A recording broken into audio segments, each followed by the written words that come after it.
Tenevo una ciaciona innamorata, affezionata, semplice e gentile. Dopo 3 anni che mi ha votato e le è venuto sfizio e mi lascia. Sto contro tutte femmine perché sta in famiglia e la vendetta nera voglio fare. M'ho comprato un mandolino e mi metto fuori al balcone. Quando passa una signorina io le faccio un accordo fa. Poi le canto di sto stornello che è capace di succare.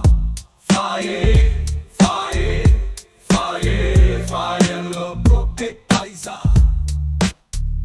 Fai,